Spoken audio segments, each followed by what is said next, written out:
Vi kører! Hej, jeg hedder Niels. Jeg vil gerne bevise, at for et andengrads polynomium, ax i anden plus bx plus c, kan differential quotienten beskrives f mærke af x0 er lige med 2ax0 plus b.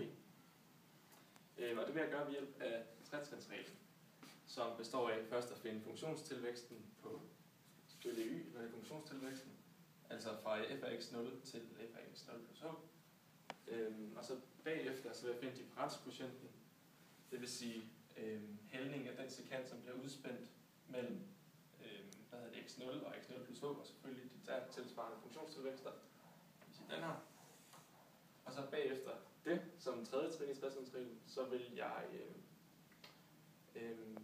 finde grænseværdien for h gående mod 0, eller jeg vil benytte mig af grænseværdien for h gående mod 0, så vi får den her sekant, eller det her punkt, ført tættere og tættere, helt indtil vi kommer så tæt på som overhovedet muligt på x0, og vi derfor kan beskrive differentialquotienten, eller tangenten, hældningskvotienten for tangenten af f af x0. Så det vil vi gøre med tretrinsreglen. Først så starter jeg med at finde delta af delta y, som er funktionstilvæksten. Og det gør jeg ved at sige f af x0 plus h minus f af x0. Sådan der. Så nu indsætter jeg simpelthen bare de to funktioner, som jeg har skrevet op. F af x0. Selvfølgelig skrive funktioner, som siger a af x0 i anden plus b, selvfølgelig, undskyld, jeg skal lige have x0 plus h i anden, det er lidt småt, jeg håber, du kan se, plus b af x0 plus h plus c minus, og så er der en minusparentes, fordi det er alle fortegnene inde i parentesen, som ændres. Vi trækker simpelthen en funktion fra den anden funktion. Så, som siger a af x0 i anden plus b af x0 plus c. Godt. Og det fortsætter vi simpelthen bare med at regne videre på. Så, nu vil vi sige a af x0. Det jeg gør, det er, at jeg benytter mig af kvadratsætningen, som siger, at to parenteser, ens parenteser ganget sammen, giver det dobbelte produkt, og så de to led i anden. Eller summen af de to led i anden, som man vil sige. Så vi kan sige a af x0 i anden plus h i anden plus det dobbelte produkt, som er 2 x0, 2x0 h. Og så ganger jeg b ind i parentesen. Plus bh. Sjovt nok. Plus c. Simpelthen bare. Og nu kommer der lidt trængt plads. Jeg prøver så jeg ikke får plads til på den her linje her. Minus. Nu skal jeg så nu fjerner jeg ophæver af den her minusparentes, sådan at de enkelte led ikke er foretegnet. Så der kommer til at stå minus ax0 i anden, plus, det er selvfølgelig minus bx0, minus c.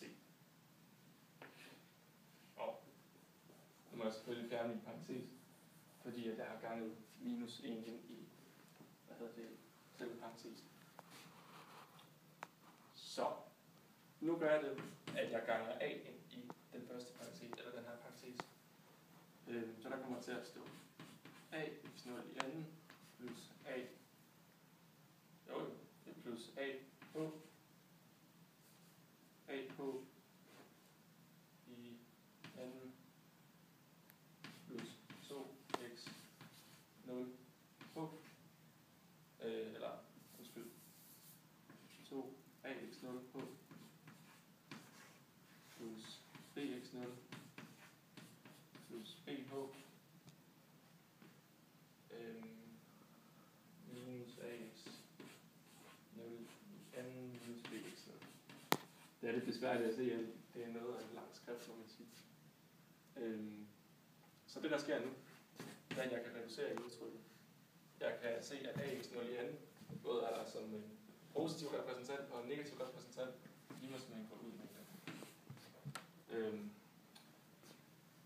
Og så kan du sådan se, at bx0 er der også som positiv og negativ, som man går ud af hinanden. Og det samme er, hvad jeg glemt at overføre c.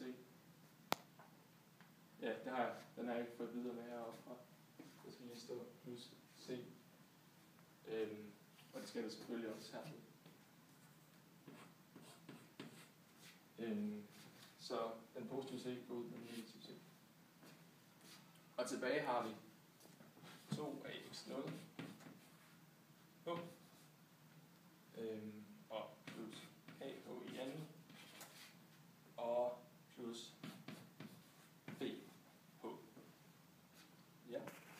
Så der har vi altså funktionstilvæksten. Delta y. Nu vil jeg finde differenskvotienten.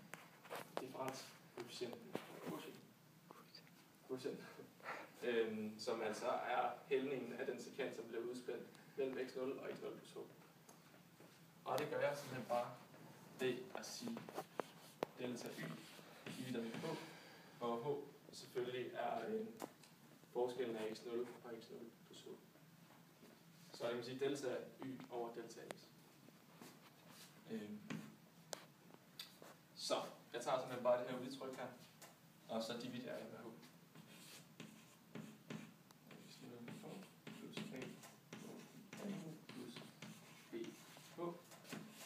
Divideret i h. Og det giver så det her udtryk, som jeg kommer til at stå her, når h går ud med 2ax0 h, så kommer til at stå 2ax0 plus, og h går også ud med ah i anden, så der kommer til at stå ah, og h går ud med bh, så der kommer til at stå b. Godt. Så kommer vi et skridt tættere på, men der er stadigvæk det sidste skridt. Jeg tror lige, jeg benytter mig af den anden tavle her. Det kan vi jo lige så godt. Og det her skridt, det går ud på, at nu kender vi selvfølgelig sekanthældningen. Nu skal vi have den her sekant her til at gå tættere og tættere på x0, så vi finder grænseværdien for h. Og det skriver vi på den her måde her.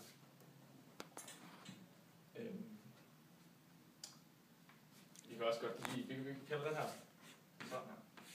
Et mærke af x0, altså differentialkvotienten, kan vi finde ved at tage limes af h under 0 til netop det udtryk, som vi fandt frem til her, som siger 2ax0 plus ah plus b. Og det vi så kommer frem til her,